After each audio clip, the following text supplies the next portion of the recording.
आज हम लोग अपने इस एजुकेशनल प्लेटफॉर्म के यूट्यूब चैनल के द्वारा यह डिस्कशन करने जा रहे हैं, इस मैटर पर विचार करने जा रहे हैं और इस सूचना को आपके सामने शेयर करने जा रहे हैं कि वैसे छात्र छात्रा जिन्होंने ग्रेजुएशन करने के बाद बीएड करने की इच्छा जाहिर की और बीएड करने के लिए इन्होंने फॉर्म अप्लाई किया था, सेट की परीक्षा एंट्रेंस टेस्ट में बैठे हैं।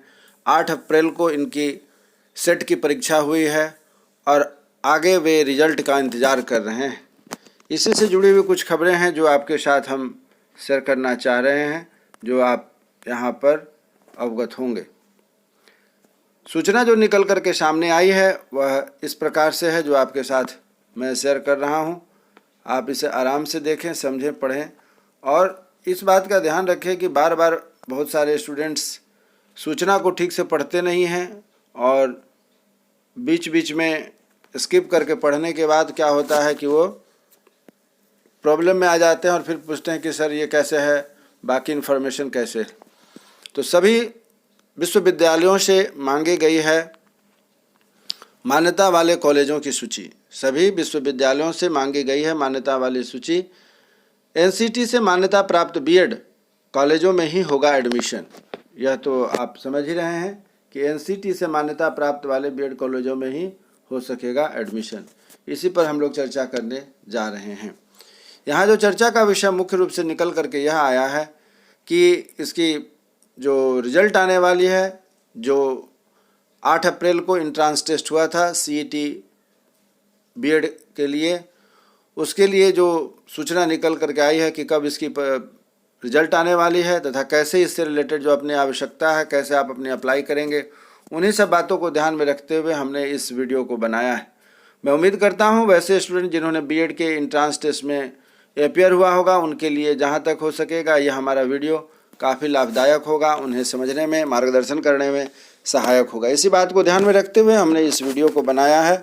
सो कृपया स्किप न करते हुए इसे ध्यान से पढ़ेंगे, जो आपके लिए सुनेंगे, जो आपके लिए बड़ा ही उपयोगी साबित सिद्ध होगा। अगर आप बीएड करना चाहते हैं और बीएड से रिलेटेड आपने एंट्रेंस दिया है जो 8 अप्रैल को बिहार के विभिन्न जिलों में आयोजित हुई थी, जिसमें आप अगर अपीयर हुए हैं तो आपसे संबंधित यह महत्वपूर्ण सूचना है। महत्वपूर्ण सूचना यह है कि सिर्फ एनसीटी से मान्यता प्राप्त बीएड कॉलेजों में ही 2023 में बीएड नामांकन की स्वीकृति होगी। राज्य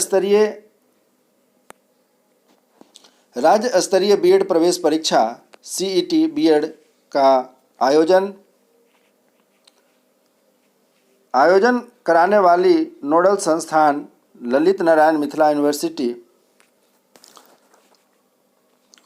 यूनिवर्सिटी में इसको लेकर के प्रक्रिया चल रही है। सभी विश्वविद्यालयों के बीएड नामांकन के नोडल पदाधिकारी से उनके अधीन मान्यता प्राप्त कॉलेजों की सूची रिजल्ट से पहले देने को कहा गया है। 21 अप्रैल को सीईटी बीएड प्रवेश परीक्षा की रिजल्ट जारी की जाएगी। इस बात को आप अपने जहन में रख लेंगे कि यह जो सूचना दी गई है बहुत ही इम्पोर्टेंट है कि यह 21 अप्रैल को सीईटी बीएड प्रवेश परीक्षा का जो रिजल्ट प्रकाशित होने वाला है। रिजल्ट के बाद क्या होना है उस पर भी आप लोगों को जानकारी होनी चाहिए। रिजल्ट के तुरंत बाद चॉइस फिलिंग की प्रक्रिया शुरू होगी। चॉइस फिलिंग से पहले उन कॉलेजों की सूची नोडल संस्थान के द्वारा जारी वेबसाइट पर अपलोड की जाएगी। चॉइस फिलिंग के लिए कॉलेज का नाम तभी जारी होगा जब उसे मान्यता प्राप्त होगी। इसीलिए जो आज का हमारा वीडियो का हेडिंग है कि उन्हीं कॉलेजों में बीएड हो सकेंगे जिन्हें एनसीटी से अप्रूवल मिला होगा। तो इसलिए यहाँ पर जो आप देख रहे हैं यहाँ पर नोडल संस्थान LNMU दरभंगा ने इस बात को स्पष्ट किया है कि रिजल्ट के बाद शुरू होगी चॉइस फिलिंग और रिजल्ट के बाद चॉइस फिलिंग की प्रक्रिया शुरू होगी। चॉइस फिलिंग से पहले उन कॉलेजों की सूची नोडल संस्थान के द्वारा जारी वेबसाइट पर अपलोड की जाएगी। चॉइस फिलिंग के लिए कॉलेज का नाम तभी जारी होगा जब उसे मान्यता प्राप्त हो।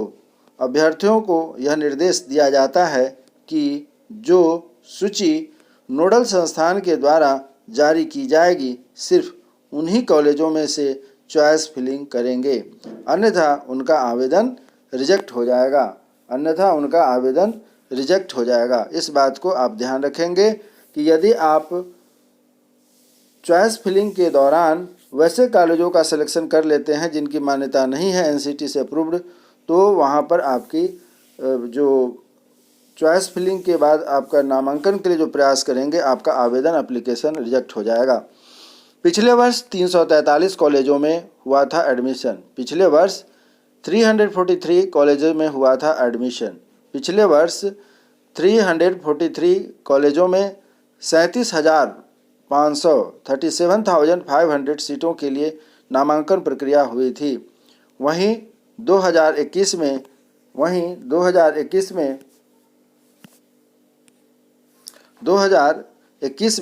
342 कॉलेजों में 37,350 सीटों पर और 2020 में 336 कॉलेजों में के 36,150 सीटों पर नामांकन प्रक्रिया हुई थी। ये सभी पीछे 3 वर्षों का डाटा है जिसे कि नोडल संस्थान LNMU ने कंडक्ट किया है।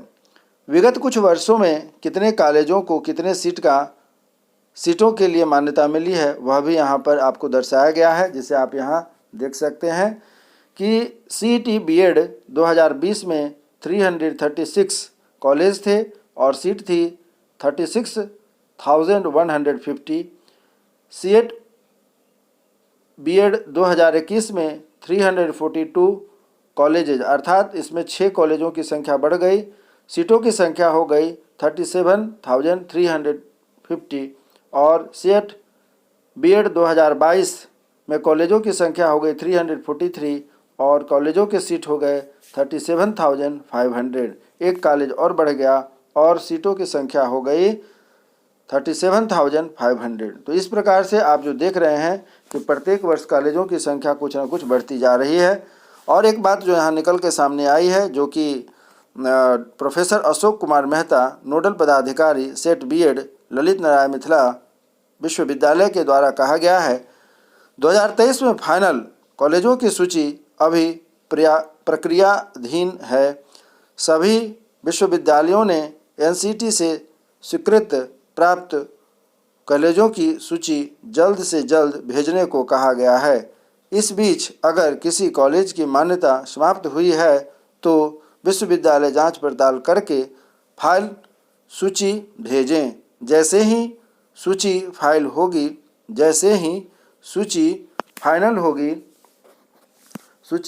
होगी उन्हें वेबसाइट पर अपलोड कर दिया जाएगा। यह कहना है प्रोफेसर अशोक कुमार मेहता, नोडल पदाधिकारी set BEd Lalit Narayan Mithila university. तो मित्रों, अभ्यर्थियों, परीक्षार्थियों जिन्होंने BEd के लिए सेट एग्जामिनेशन 2023-25 के लिए एंट्रांस दिया है, उनके लिए यह 2 महत्वपूर्ण बातें हैं जो बहुत आपको ध्यान देने योग्य है कि आप चॉइस फिलिंग में वैसे कॉलेज का नाम दें जिससे कि आपका जो आवेदन है वह रद्द ना हो और आपका सत्र बच सके और आप एक अच्छे BEd करके शिक्षक बन सकें। चलिए, इसी उम्मीद के साथ कि हमारी आपकी मुलाकात जो आज रही है अच्छी रही होगी, जो आपको इन्फॉर्मेटिव थी। उम्मीद करता हूं कि आप यदि हमारे इस YouTube चैनल पर नए हैं तो कृपया इसे सब्सक्राइब करें, पुराने हैं तो लाइक, शेयर तथा कमेंट्स करें। नए हैं तो आपको मैं सूचित करना चाहता हूं कि आगे इस BEd की प्रक्रिया से संबंधित जो भी लेटेस्ट सूचना होगी हमारे इस YouTube चैनल @एजुकेशनल प्लेटफॉर्म के द्वारा सबसे पहले सूचना दी जाएगी और आपके पास उसकी नोटिफिकेशन सबसे पहले पहुंचेगी। इसलिए आपसे आग्रह है, अनुरोध है कि आप हमारे इस YouTube चैनल को सब्सक्राइब करें। यदि पुराने हैं तो लाइक, शेयर तथा अधिक से अधिक कमेंट्स करें, जिससे कि और अच्छे वीडियो और अच्छे टॉपिक लेकर के आपके साथ आने का हमें सौभाग्य प्राप्त हो सकेगा।